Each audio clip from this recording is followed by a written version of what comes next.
프리버그는 2016년에서 2017년 사이에 제 작은 구상에서 시작이 됩니다. 일단 스케치를 하면서 소프트베이트를 좀 도안을 했는데요. 사실은 시작을 할 때 두 가지의 소프트베이트를 도안을 했어요. 하나는 바닥 채비로 사용할 수 있는 호그나 혹은 크로우 타입의 소프트베이트, 그리고 또 하나는 수면에서 날벌레를 표현할 수 있는 벌레 타입, 이렇게 두 가지를 시작을 했습니다. 그 두 가지를 스케치를 해가면서 보니까 제 머릿속에 있는 그 두 가지 형태의 소프트베이트의 바디가 거의 흡사한 디자인을 갖고 있었어요. 그래서 이렇다면 그냥 하나로 2in1으로 기획을 하자. 그래서 하나 형태로 만들었지만 조금씩 어떻게 변형해서 쓰느냐에 따라서 아주 다양하게, 진짜 프리하게 채비를 쓸 수 있는 그러한 소프트베이트를 만들어보자 라는 생각이 있었습니다. 그래서 바닥 채비로 사용하는 형태로 제가 기획을 했을 때는 소금 함량을 30에서 40%가량 넣고 아주 부드러운 물성으로, 소금의 딱딱한 질감 그리고 부드러운 물성이 만나서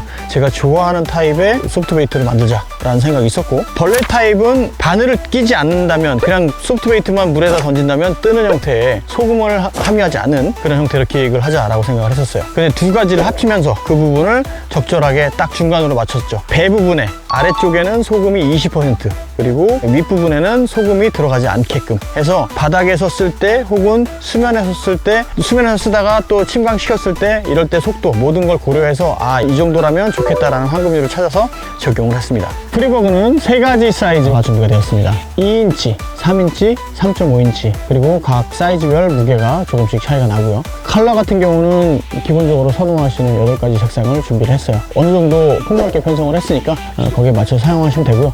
만약에 요구가 많다면 앞으로 더욱더 색상이나 크기를 추가하는 방안까지도 생각을 하고 있습니다. 사용하는 훅을 살펴보자면 옵셋 훅과 노즈 훅 두 가지를 설정을 해서 사용하는 부분들이 가장 많은 것 같아요. 그래서 옵셋 훅 같은 경우는 2인치 같은 경우는 2호나 1호, 그리고 3인치 같은 경우는 10 정도, 10에서 20, 그리고 3인치 같은 경우는 20에서 30 조합을 했을 때 옵셋 훅의 조합이 괜찮다라고 느꼈어요. 노즈 훅 같은 경우는 2인치에는 사이즈 6번, 그리고 3인치는 4번 정도, 그리고 3.5인치는 2번 정도 노즈 훅을 사용하면 궁합이 잘 맞는 것 같아요. 백슬라이딩을 한다든지 장애물에서 쓸 때는 위드가드가 같이 포함되어 있는 노즈 훅을 사용하면 충분히 밑걸림 없이 효과적으로 사용할 수가 있습니다. 이상적인 조합의 라인을 보자면, 스피닝 세팅 같은 경우는 이 바닥에서 사용한다든지 물속에서 운용하는 드랍샷이라든지 스플릿샷이라든지 라이트 프리리그라든지 이런 슬라이딩 형태, 백슬라이딩 형태라든지 이런 형태의 조합할 때 보면 라인이 카본 라인 같은 경우는 한 4에서 6파운드 정도, 그 정도면 충분히 좋은 결과들을 많이 볼 수 있고요. 그리고 합사를 사용해서 나뭇가지에 걸쳐서 브러쉬 낚시나 혹은 구들 같은 데 걸치는 낚시, 벌레 표현 낚시를 한다 그러면 아무래도 장애물이 주변에 있고 장애물에 라인을 걸친 상태이기 때문에 그럴 때는 합사 20파운드를 쓰고 로드를 미디움대로, 좀 약하게 쓴다면 미디움 라이트대로 그렇게 활용하면 가장 좋은 결과를 볼 수 있는 것 같아요.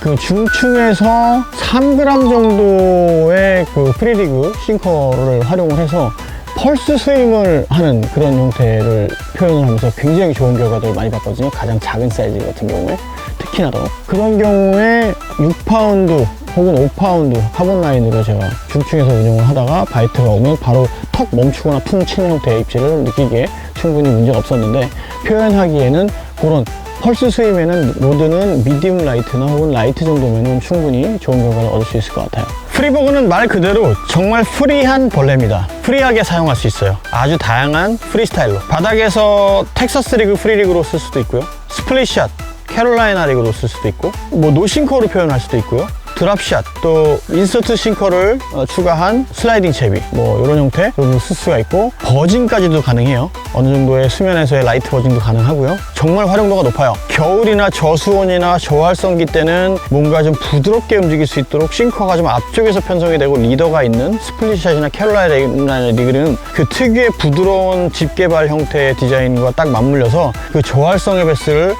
낳기에 굉장히 좋은 효율성이 있고요. 그리고 텍사스 리그나 프리리그 같은 경우에는 유동적인 부분을 잘 활용한다면 싱커가 떨어지고 나중에 뒤따르는 형태에서 부드러운 발이 물을 충분히 캐치해서 낙하산 형태의 저항을 만들어주기 때문에 섬세한 표현이 충분히 가능한 형태예요. 그걸 반대로 조금 더 찌멈춤 고무라든지 이런 걸 활용해서 유동이 없게 만들어주면 바로 떨어지면서 되게 격한 발놀림을 만들어내는 그런 형태까지도 표현이 됩니다. 그것에서 더욱더 격하게 속도나 혹은 움직임의 폭을 빠르고 좀 크게 만들고 싶다라 그러면 이 집게 형태를 사선으로 절단을 해서 그 나풀거림이 이 흩날림이 많지 않게끔 절단을 해서 사용한다면 떨어지고 올라가고 할 때 굉장히 빠르고 격한 움직임을 충분히 만들어낼 수가 있고요. 그리고 아예 날개를 다 떼어버리면 완전한 벌레 타입, 뭐 수중벌레라든지 가재 같은 경우에도 팔을 잃은 가재가 있죠. 뭐 그런 형태의 볼륨감이 통통하면서 뭔가 수중에서 볼 수 있는 생물들을 어느 정도 표현할 수가 있어요. 뭐 수중에서 존재하는 생물이 아닐지라도